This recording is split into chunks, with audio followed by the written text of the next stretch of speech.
welcome to this week's review of Saw 4, starring Tobin Bell.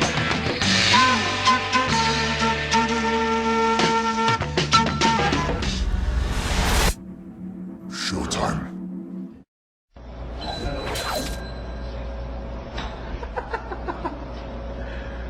You want to play a little game?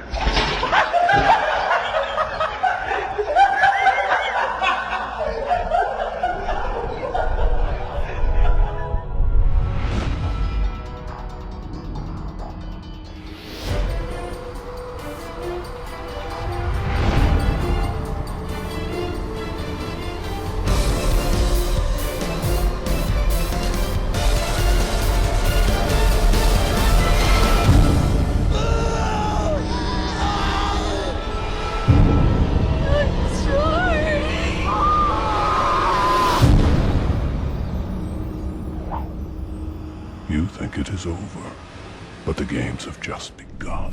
Welcome to the show that will never end. Like most people, I thought Saw 3 would be a nice end of the franchise. And when I first heard there'd be a fourth movie, I thought, here we go again, another Jason series. And the next big concern for me with the fourth movie was there was really no full trailer for the movie, and it did take quite a while for even the teasers to be released. And this can be a very bad sign for a movie. Knowing how some of the horror films tend to release garbage sequels and have no regard for the product they put out, I was not sure if Saw 4 would be a cheap excuse for another quick buck or a decent attempt to tell more of the story. And after 3 movies of all sorts of creative ways to torture and kill people, it does begin to get a little old. Like when I first saw the video game Mortal Kombat.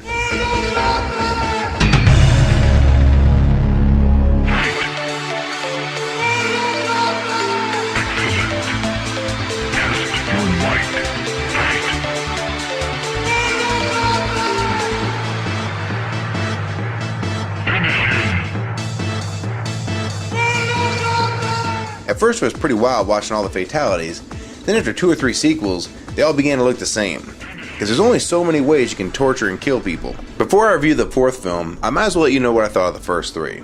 I really did like the first one. Great cast, good story, nice twist, overall a good horror flick. I didn't like the second one much at all. I did like the beginning and the end, but the whole gang of people trapped in the maniac really annoyed me. Now the third one, I thought at the time was a solid final film.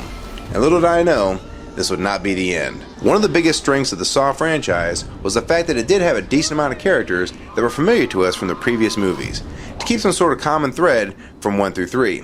So now that this is past the trilogy mark, will the 4th movie be a cheap knockoff or a good reason to watch the 4th film in the series? I really hope I don't need to remind people that there's an extremely high gore factor in this series as well as in this movie. This is not for the squeamish, and it's definitely not for little kids. I actually saw some mom with about a 6-year-old kid in line at the theater at midnight. Listen people, these kind of movies are not for little kids, so use some common sense and let them see it when they're older. I'm really beginning to wonder what it does take to get an NC-17 rating if neither the Hostel or Saw franchises received it. Well, you do get to see all Jigsaw in this movie, and I do mean all. And you'll know what I mean when you see it. There's also a pretty realistic autopsy scene in this movie, and it's one of those times when you knew at least half the theater realized they're getting a little more than they bargained for. Now I've seen a full autopsy, and believe me, this is not a full autopsy, but they do show a lot, and it's pretty accurate. The cast for this movie was pretty good, but after the first 3 movies, most of the better characters have been killed off in one way or another. And the first time I saw Tobin Bell in the movies was in The Firm and in The Line of Fire.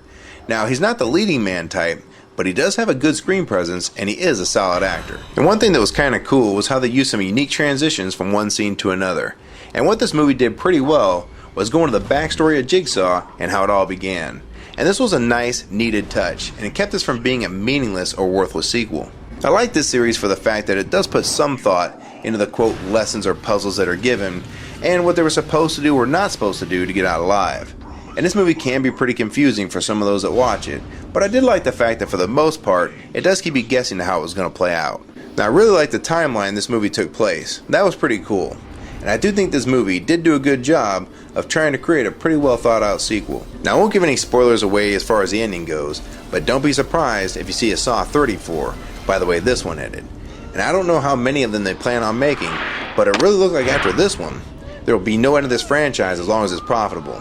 And I like the third Saw because I thought it was brave enough to put an end to the franchise and do it with some dignity. But I got the exact opposite feeling after seeing this one. I thought this one was left so open that I'd be almost shocked if this franchise doesn't hit Saw 10. Overall, I felt like this movie was a decent sequel and that it was in line with the first three. So again, if you can stomach it and did enjoy the earlier films, then you should feel like you got your money's worth. But if you have a weak stomach at all, I don't think this movie's for you. And leave the kids at home, people. I'm not for censorship, but to bring a small child to see a movie like this is ridiculous. From overall rating, I give Saw 4 3.5 stars.